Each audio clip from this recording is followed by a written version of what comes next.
뒤에 온풍기를 좀 다 껐으면 좋겠습니다. 네, 좀 답답해서 이게 졸음이 막 공기가 좀 안 좋으면 졸음이 오니까 다 끄는 걸로 하겠습니다. 이렇게 말씀 볼게요. 빌립보서 4장.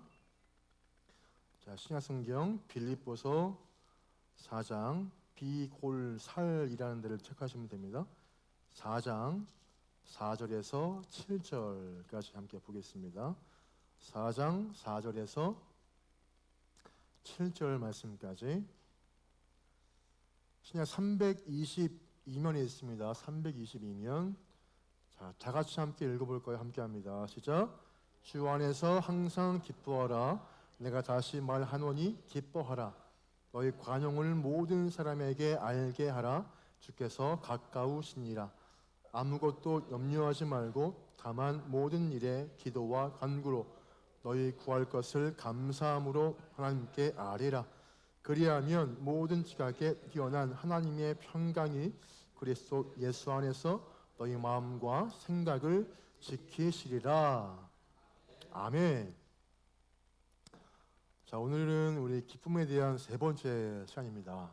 제목은 주 안에서 항상 기뻐하라, 이 제목인데, 여러분 요즘에 그 우울증이라는 게 진짜 심각한 사회 문제, 사회 질병이 아직도 좀 되고 있잖아요.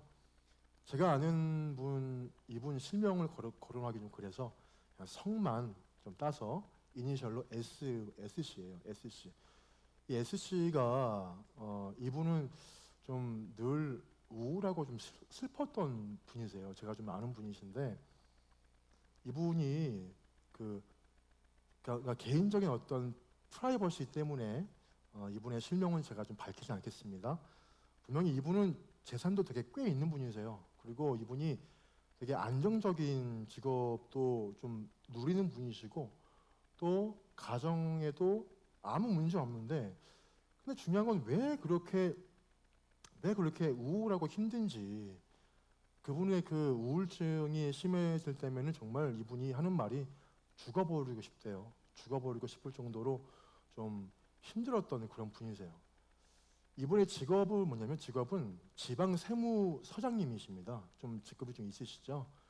또 나름대로 이분이 투철한 어떤 직업 의식으로 인해서 열심히 그렇게 좀 살아왔는데, 이분이 언제부턴가 이 우울증이 좀 심하게 오면서 정말 하루하루가 어떤 고통의 나날이 되었다고 해요. 그런 얘기 하시더라고요. 그런데 이제 그러니까 어느 날에 이제 이분이, 이 SC가 이분이 이런 결심을 좀 하게 돼요. 아, 그래, 내가 예수님을 진짜 만나야겠다. 내가 누군지 모르지만 한번 좀 만나보자. 그런 인생의 모든 문제는, 여러분, 우리가 예수님을 인격적으로 만나면 해결되는 줄 믿습니다. 이쯤에서 SC의 실명을 좀 말씀드릴게요. 혹시 여러분들 속으로 신씨인가? 성씨인가? 손씨인가? 우리 교인 중에 손씨가 누구 있지? 막 이게 고민하는 것 같아서 말씀드릴게요. 이분의 이름은 사케오입니다. 네, SC 사케오 씨예요. 다 아는 분이시죠? 이분의 직업은 세무서장님 맞죠? 세리장 맞잖아요, 그죠? 그리고 세무서 아무튼 좀 높은 분이시고, 이 사케오라는 이름은 깨끗한 자 이 뜻이에요. 약간 어울리지 않잖아요. 그죠? 약간 그죠? 어울리지 않는데 이름은 되게 좋아요. 그런데 깨끗한 자라는 이름과 달리 이 사람은 참 좀 허랑방탕, 좀 지저분하게 그렇게 살아온 사람이었죠. 당시에 세리란, 여러분, 동족들의 세금을 착복합니다. 착복해서 로마에게 갖다 바치는 사람이었습니다.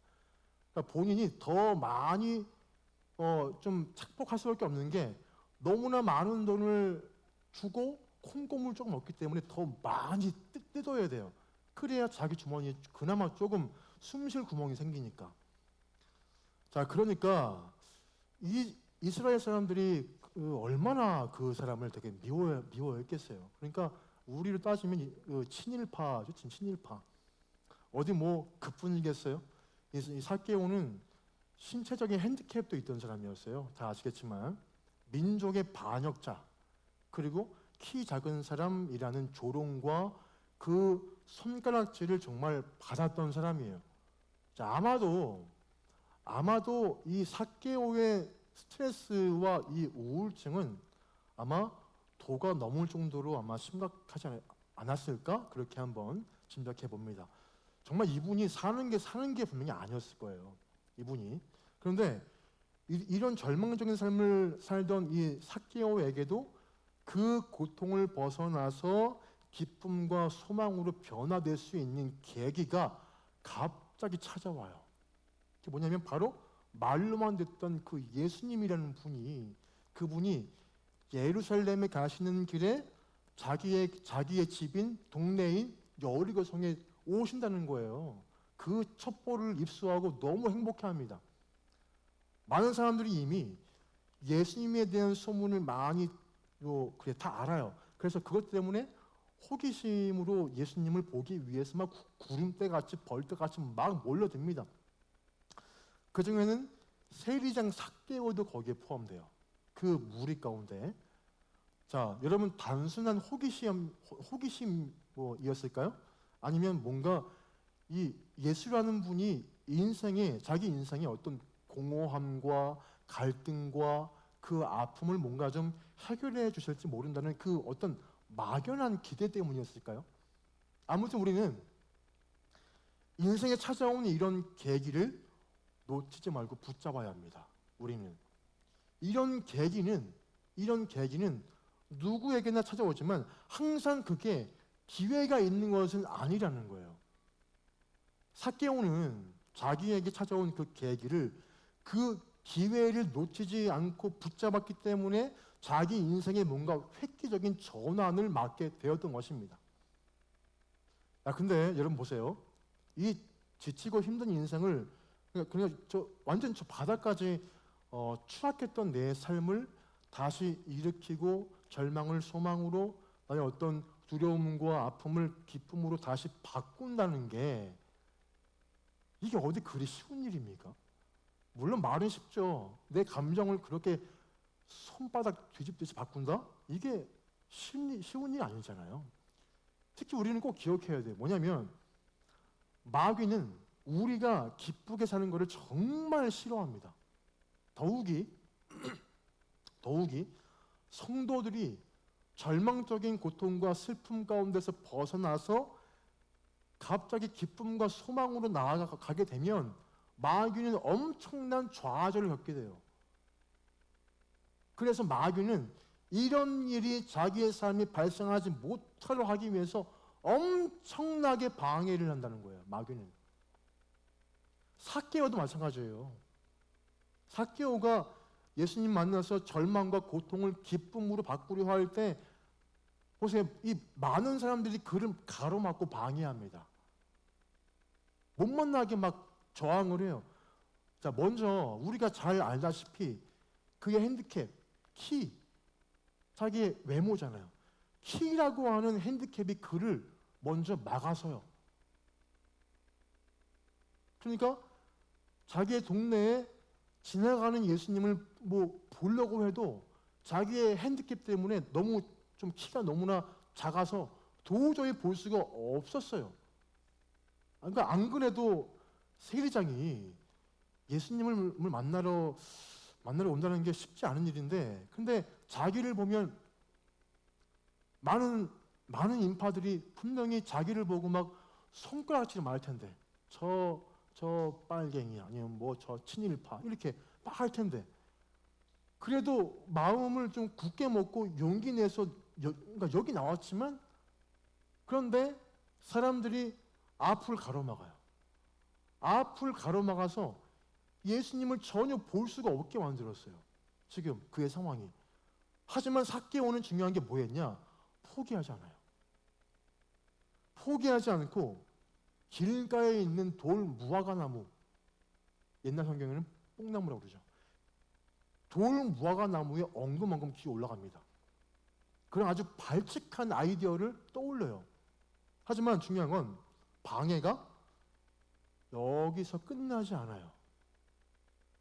큰 마음 먹고 이 사람이 용기를 내서 돌 무화과 나무에 막 기어 올라가는데 이번에는 또 뭐가 그를 막냐? 아래에 있는 많은 인파들의 눈이 그를 또 막습니다. 모든 시선이 자기에게 다 쏠려요. 막 욕을 합니다. 막 나무랍니다. 안 그래도 이 키가 작은 삭개오가 돌 무화과 나무에 올라간 것을 보면 그 꼴이 얼마나 우스꽝스럽겠어요. 지위에 있는 사람이 엉금엉금 올라가서 그 얼마나 웃기겠냐고요. 그러니까 많은 인파들이 얼마나 그를 막 비웃고 조롱하고 뭐 바보 멍청이 뭐 이런 말이 얼마나 질비하게 나왔겠습니까? 그러니까 이거는 뭐냐면 보통 이상의 용기가 아니면 절대 못할 일이에요. 이건 정말 쉽지 않은 일이거든요. 하지만 삭개오는 해요. 그는 해요. 자, 우리도 삭개오처럼 예수님을 만나는 데 방해가 되는 일, 또 보세요. 우리 인생을 절망에서 소망으로, 낙심에서 그 기쁨으로 바꾸는 데 방해가 되는 일들이 정말 많아요. 내 삶의 변화를 꿈꾸는데 할 수가 없어요. 왜? 수많은 시선들이 나를 집중하거든요. 여러분, 마귀는요 집요해요. 이 마귀는 정말 집요해요. 삭개오처럼 신체적인 핸디캡일 수도 있고요.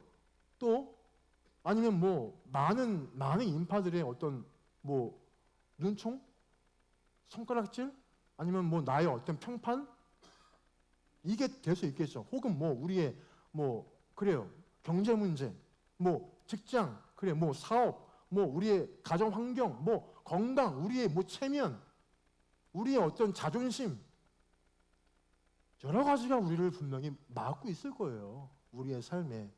그런데 그 어떤 일보다 예수님 만나는 것이 가장 소중하고 정말 중요한 것을 안다면 극복해야 돼요. 극복해야 돼요. 누구처럼? 삭개오처럼 말이에요. 삭개오처럼.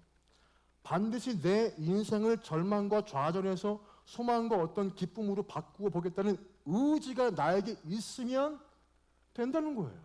우리 안에. 여러분 보세요. 많은 사람들이 그래요. 그래요. 뭔가 좀 수근거리면은 좀 어때요? 아니 좀 내가 좀 창피당하면 좀 어떤가요? 우리는 보세요. 자꾸 우리는 다 저 포함해서 우리는 모두가 다 자꾸 남들이 하는 말에 너무 신경 써요. 너무 신경 써요. 너무 신경 쓰고 남들 눈을 너무 의식해요. 그 사람들이 내 인생을 살아주나요? 안 살아줘요. 내 삶의 주인공은 나예요. 그런 의식들, 그런 말들 들어서 왜 괜히 위축되고 왜 괜히 내 마음이 주저앉고 그럴 필요 없어요. 왜? 그분들은 내 인생에 도움되는 사람들 아니에요. 내가 살아야지, 내가 주인공이잖아요. 마귀가 아무리 방해하고 막아서도 반드시 우리의 삶은 기쁨의 삶으로 바뀌어야 할 줄 믿습니다. 우린 그렇게 하고도 남는 분들이 우린 다. 중요한 건 뭐냐면 그 다음이에요. 그 다음. 이렇게 모든 난관과 방해를 극복했어요. 모든 시선들, 말들 다 무시했어요. 그래, 내가 살고 봐야지. 그래요, 잘했습니다. 근데 보세요. 돌 무화과 나무에 올라간 삭개오를 보시고 예수님이 그를 초청하세요. 말씀 좀 읽어볼까요? 우리 본문 갈피로 찝어두시고 누가복음 19장 볼게요. 누가복음 19장. 누가복음 19장.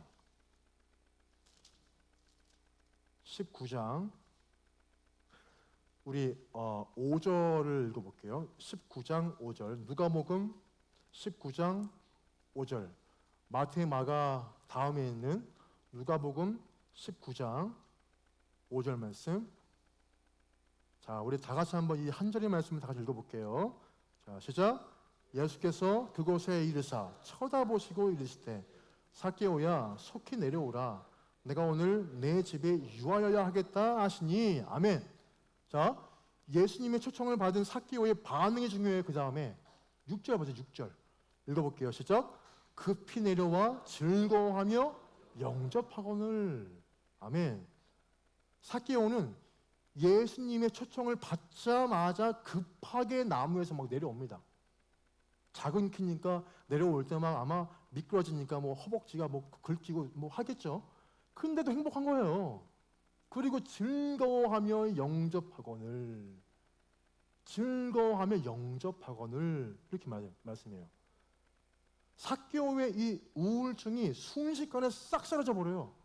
그 한마디에. 그게 말해. 그러니까 우울하고 막 힘들고 너무나 괴로웠던 그 인생이 어떤 인생으로 바뀌나요? 즐거워하며 이렇게 바뀌어요. 기쁨의 인생으로 바뀌게 된 거예요. 이 삭개오라는 사람이. 그동안에 잊고 살았던 그 기쁨이 갑자기 회복됐고요. 인생의 어떤 무거운 짐들, 그 수많은 시선들, 눈총들, 그 모든 것들, 그 아픔과 절망이 예수님을 만나자 순식간에 기쁨의 인생으로 바뀌게 된 거예요. 중요한 건 이것만이 아니에요. 이것만이 아니에요. 자, 예수님 만나고 영접해서 기쁨을 얻은 후에 삭개오의 인생과 가치관에 큰 바람이 불어요. 예수님을 자기 집으로 초대하잖아요. 초대한 이 삭개오가 우리 주님께 이렇게 고백합니다. 8절을 읽어볼까요?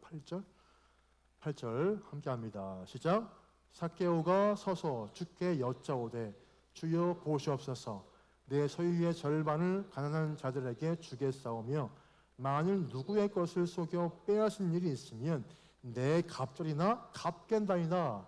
아멘. 자, 이거 왜 이런 고백을 했을까요? 바로 예수님을 만났기 때문이에요. 그의 삶에. 예수를 만나서 그 기쁨이 회복되었기 때문입니다. 자, 그렇습니다. 뭐냐면 우리 인생이 기쁨이라는 어떤 희락이 내 안에 들어와서 내 마음이 바뀌게 되면 반드시 우리의 삶의 변화가 발생돼요.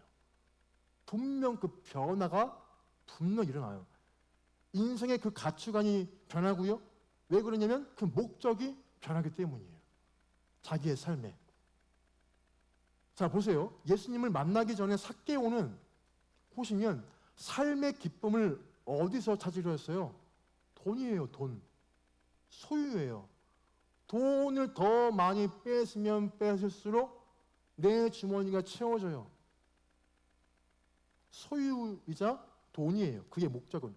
아무리 내가 아무리 욕먹어도 좋고 내가 내 많은 좀 이웃들한테 손가락질 받아도 좋으니까 나에게 돈만 있으면 돼. 이거면 내 인생은 만사 오케이야. 돈만 있으면 어떤 누구도 날 무시하지 못해.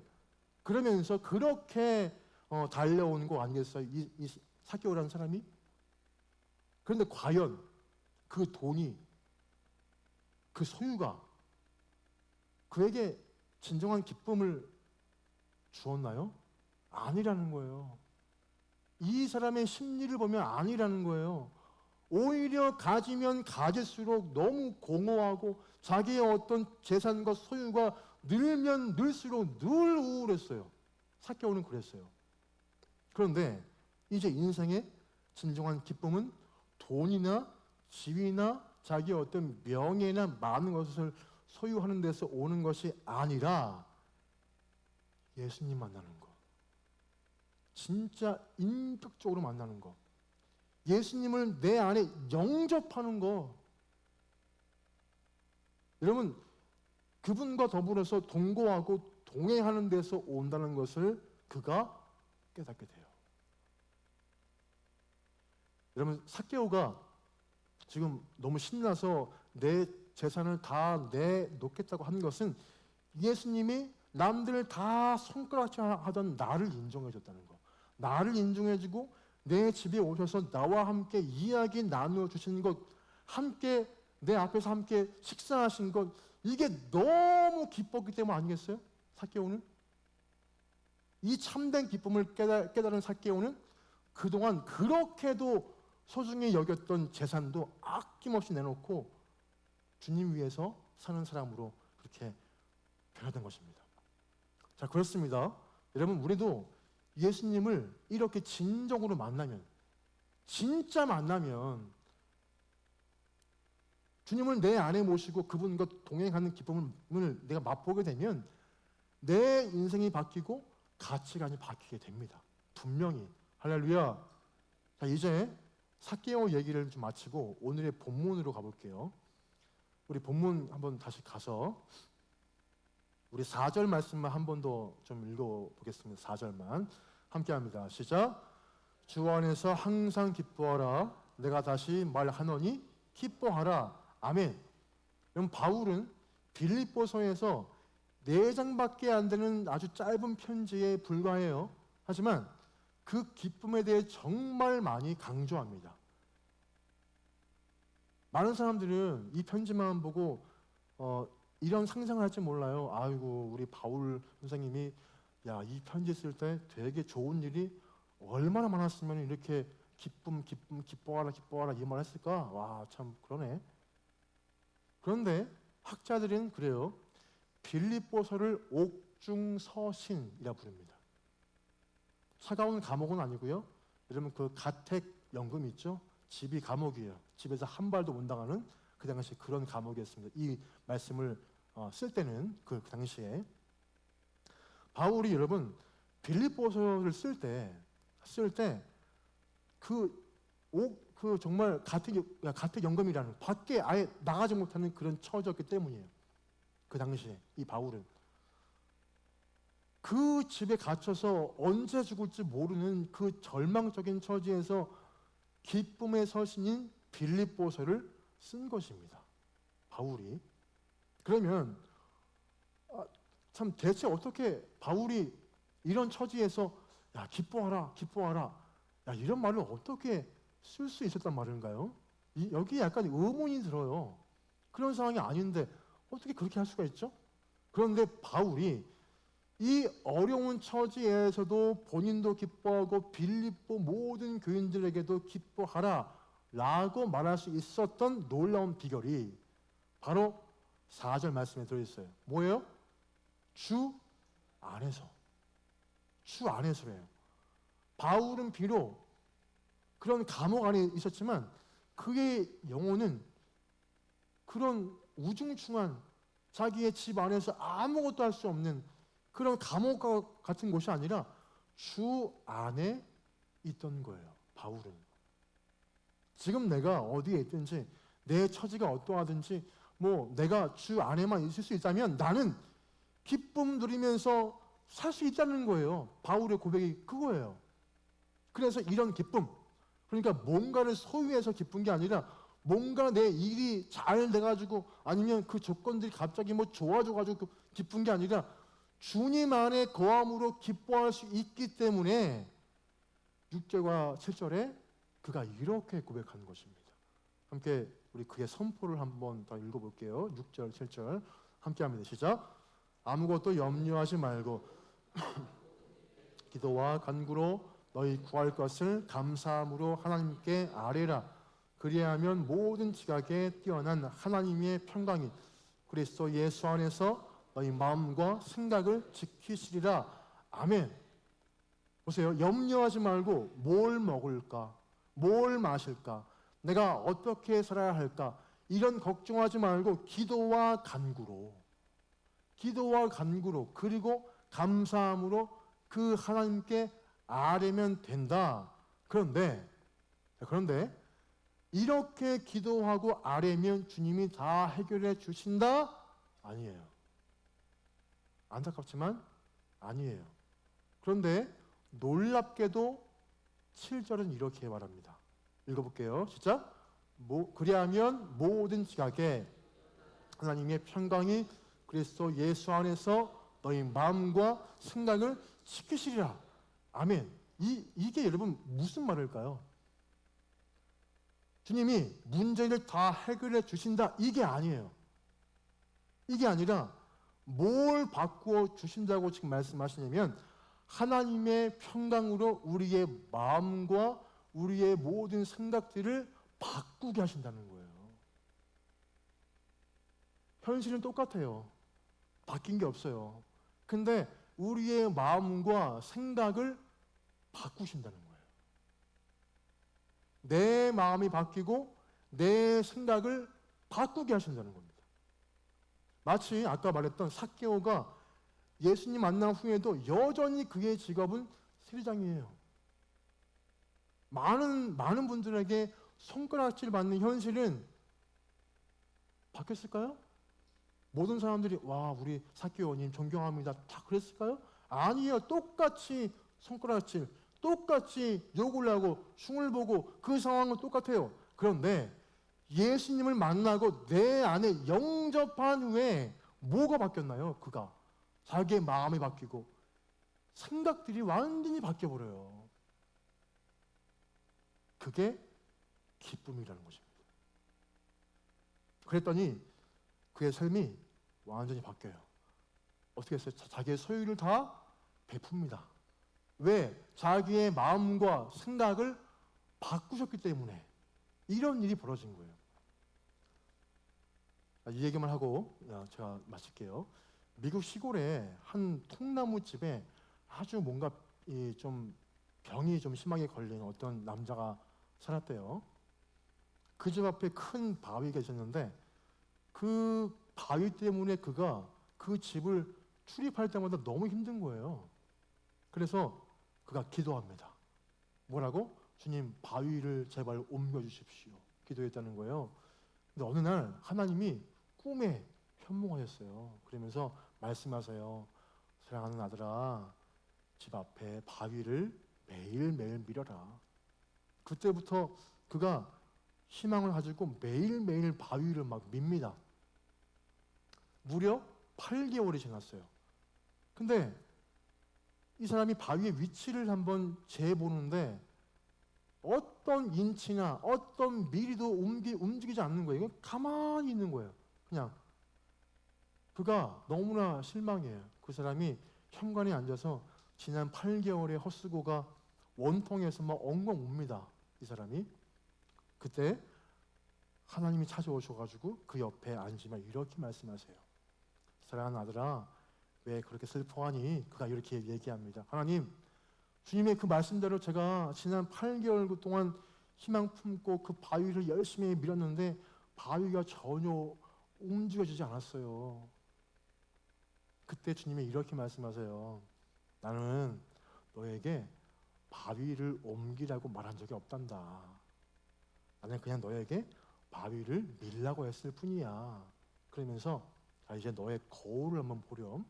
그러니까 자기 방에 가서 자기의 모습 보니까 그 경악한 모습의 남자가 아니라 뭔가 근육이 있는 어떤 남자의 모습을 그가 이렇게 보게 돼요. 그는 그 모습을 보자마자 그는 옳거니 알게 돼요. 뭐냐? 하나님은 바위 위의 위치를 바뀌는 것을 바라신 게 아니에요. 그게 아니라 내 자신이 변하기를 바라셨다는 사실을 그가 알게 됩니다. 여러분, 우리를 뭔가 짓누르고 힘들게 하는 바위가 다 있잖아요. 그 바위가 빨리 내 인생에서 옮겨지거나 이게 빨리 좀 없어지는 거를 우리가 간절히 좀 바라지 않습니까? 다 그렇잖아요. 그런데 진정한 기쁨은 뭐냐면 그 바위가 없어지는 데서 오는 게 아니라 그 바위 앞에선 내 마음과 생각이 바뀌는 데서 있다는 거예요. 여러분 언젠가 뭐 아픈 거, 또 힘든 거, 감옥처럼 뭔가 나를 좀 가두고 뭔가 얽매는 것들을 분명히 다 지나갈 줄 믿습니다. 여러분 어떤 상황에서도 하나님의 그 평강이 내 마음과 내 생각만 지키신다면, 그래서 내 안에 이 기쁨이 계속 함께 한다면 우리는 승리하는 줄 믿습니다. 이러한 기쁨, 우울증에서 해결될 수 있는 것은 내가 주님을 만나고 내가 해결돼야 돼요. 내가 해결돼야 그 안에 내가 보고 있는 시선들은 넘어설 수 있는 생각과 우리의 시각들, 이것들이 바뀝니다. 할렐루야. 아멘.